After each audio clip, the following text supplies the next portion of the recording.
नमस्कार विद्यार्थी मित्रांनो, शब्दवेल मराठी क्लासेसमध्ये पुन्हा एकदा तुमच्या सर्वांचं स्वागत. आज आपण संपूर्ण अभ्यासक्रमावर आधारित 25 प्रश्नांचा सराव भाग 2 पाहणार आहोत. पुढील जाहिरात वाचून त्यावर आधारित प्रश्नांची 1 ते 3 उत्तरे द्या. भव्य पुस्तक प्रदर्शन आणि विक्री स्थळ शारदा विद्यालय मैदान, कोल्हापूर. वेळ सकाळी 9 ते सायंकाळ 7 पर्यंत. दिनांक 10 मे ते 15 मे.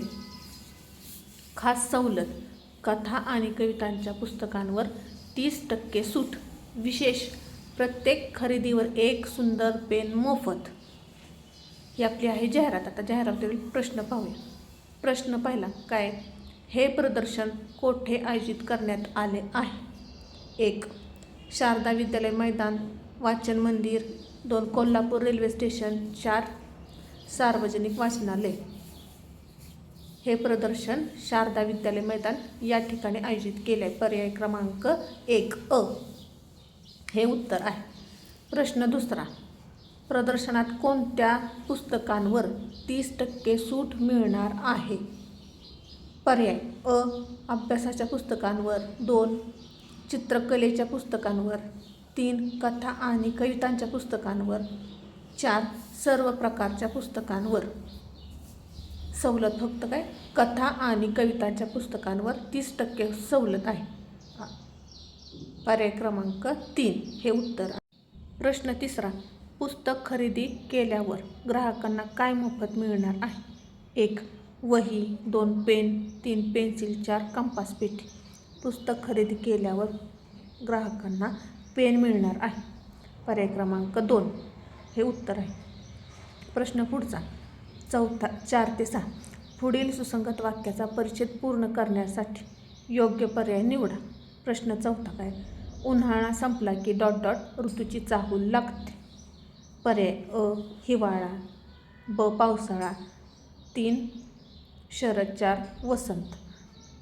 उन्हाळा संपला की पावसाळा या ऋतूची चाहूल लागते. पर्याय क्रमांक 2 हे उत्तर आहे. आकाशात टिंब जमा होऊ लागतात. 1. पक्षी. 2. पतंग. 3. काळे ढग. 4.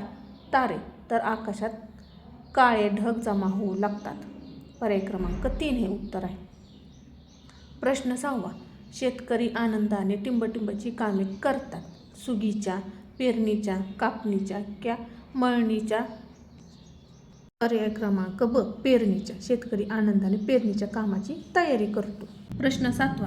नवल या शब्दाचा समानार्थी शब्द कोणता? पर्याय 1. आश्चर्य. 2. आनंद. 3. दुःख. 4. भीती. नवल या शब्दाचा समानार्थी शब्द आश्चर्य आहे. पर्याय क्रमांक 1. प्रश्न 8. आरंभ या शब्दाचा विरुद्धार्थी शब्द ओळखा. 1. सुरुवात. 2. शेवट. 3. मध्य. 4. चालू. आरंभचा विरुद्धार्थी शब्द शेवट आहे. पर्याय क्रमांक 2 ब हे उत्तर आहे. प्रश्न 9. मुले मैदानावर खेळतात या वाक्यातील नाम ओळखा. 1. खेळतात मैदानावर. 3. मुले. 4. वर. खेळणारी कोण आहेत? तर मुले, म्हणून पर्याय क्रमांक 3 नाम आहे. प्रश्न 10.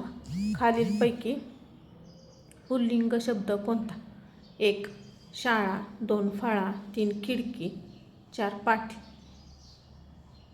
तो फळा म्हणजे तो पुल्लिंग आहे. पर्याय क्रमांक 2 हे उत्तर आहे. शाळा, ती शाळा असते, ती खिडकी असते आणि ती पाठी असते. ते स्त्रीलिंगी शब्द तिन्ही आहेत.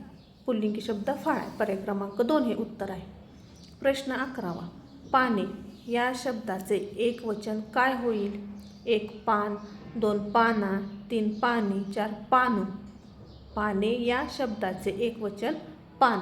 पर्याय क्रमांक 1 हे उत्तर आहे. प्रश्न 12. गायीचे हंबरणे तसे वाघाचे काय असते? 1. गर्जना. डरकाळी. डरकावणी. ओरडणे.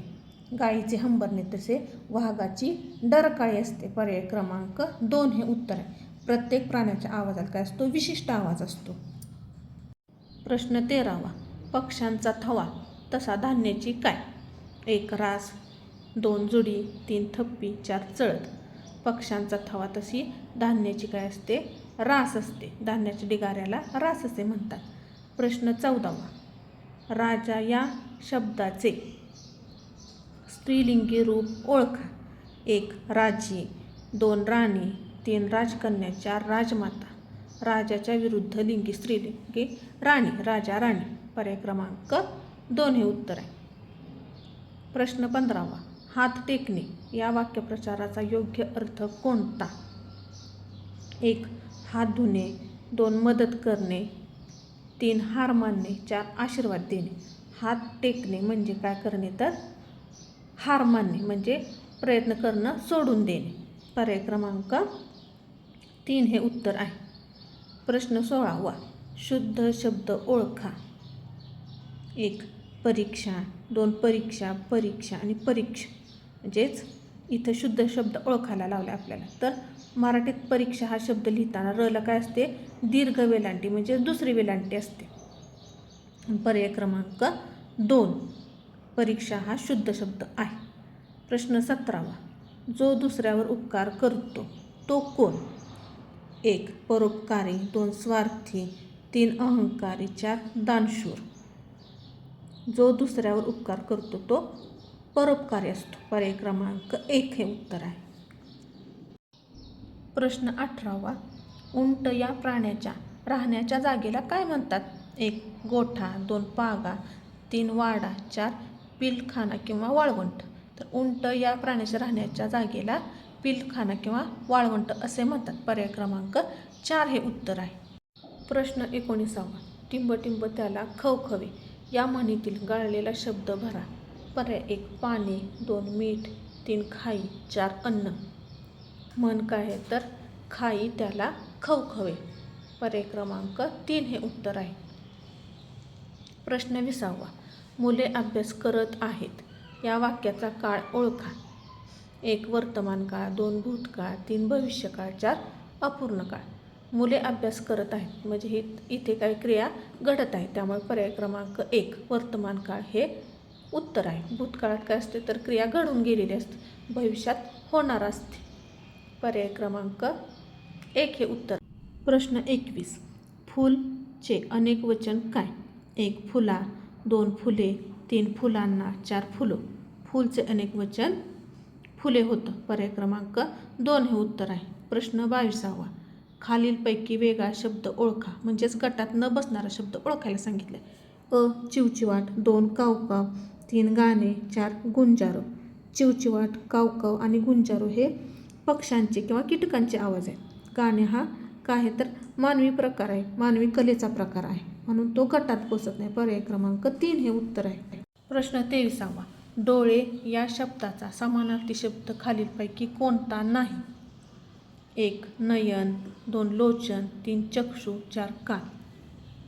तर कान हा शब्द डोळ्यांचा समानार्थी शब्द नाही. पर्याय क्रमांक 4. प्रश्न 24वा. वाक्यात प्रश्न विचारला असेल तर शेवटी कोणते चिन्ह येते? 1. स्वल्पविराम, 2. पूर्णविराम, 3. प्रश्नचिन्ह, 4. उद्गार चिन्ह. वाक्यात प्रश्न विचारला असेल तर वाक्यात शेवटी काय असतं तर प्रश्नचिन्ह असतं. पर्याय क्रमांक 3 हे उत्तर आहे. प्रश्न 25वा.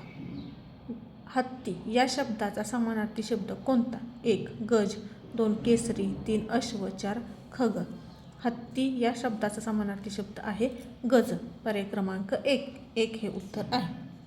आजचा हा व्हिडिओ तुम्हाला कसा वाटला? आवडला असल्यास शब्दवेल मराठी क्लासेसला लाईक, शेअर, सबस्क्राईब करा. धन्यवाद.